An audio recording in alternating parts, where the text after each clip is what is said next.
Siren Survive the Island is a Netflix reality show, and it's absolutely amazing. It's a Korean Netflix reality show, and it has 24 contestants grouped into teams of four by profession: police, soldiers, firefighters, bodyguards, athletes, and stunt people. Here's the catch: they're all women, and it's absolutely amazing and mind-blowing. You could say this is kind of a sequel to Physical 100 that premiered on Netflix earlier this year, but Siren Survived the Island, absolutely mind-blowing and brilliant.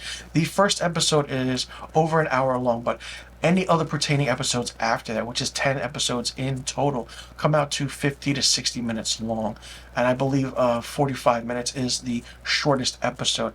But it's really, really good and really, really insane. Like, you could call this Battle Royale meets Survivor. I mean, what other physical element do you want in a reality competition show? And South Korean reality programming, in terms of its production value, is astronomically perfect, cinematic, and so well done to a point where you're just like, am I watching a reality show or a TV series or a movie? It's so brilliant, but they do a hell of a lot more in this. The dynamic of what the females and the women go through in this is much more than you would think that any other male competitor could go through in a reality show like this. But you pick the best firefighters, police, soldier, bodyguards, athletes, and stunt people, something's bound to go down. And the aspect of who's going to win it, how the games are designed, is very, very gripping. And the martial arts that is happening in this is interesting. The dynamic of the first person view with the GoPros and having everyone fight for survival, literally and figuratively, is absolutely one of the best. I mean, you have leaders and people turning their backs on other people, and it's like how everything is done is very different than what you've seen. The challenges are very brutal, and as you watch this, it's like, what's happening? How can they go through with this? But it shows the prowess. It shows the absolute will, integrity, intensity, and intelligence that goes into to see what these women are being put through in this show. It's absolutely mind-blowing and brilliant.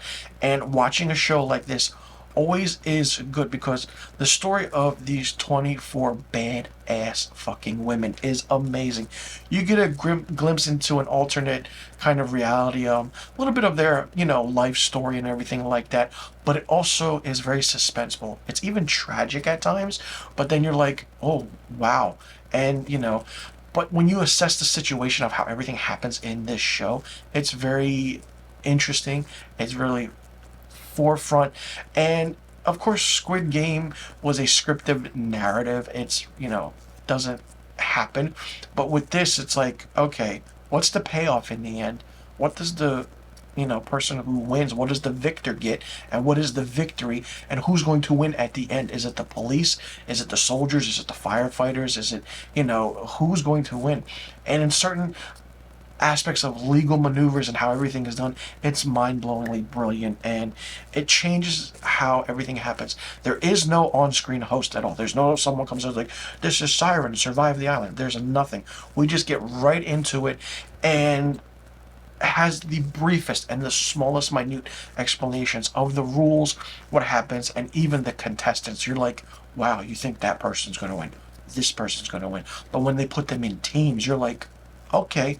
It plays mind games and tricks on you, understanding what can happen.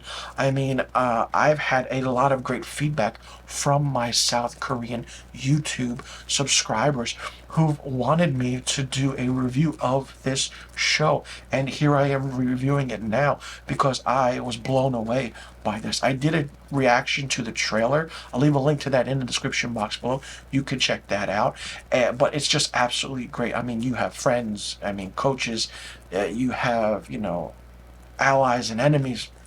What more could you want in a way in order to survive? if America did something like this, it would be interesting, but they already do. It's Survivor. It's like The Amazing Race meets Survivor meets Physical 100 meets Squid Game without being killed at the end of it. But this is a phenomenal show from start to finish, and the way Netflix kind of broke down each episode was really, really good. It's cinematic, and it ends to a point where it ends on a scene, and you have to watch the next episode.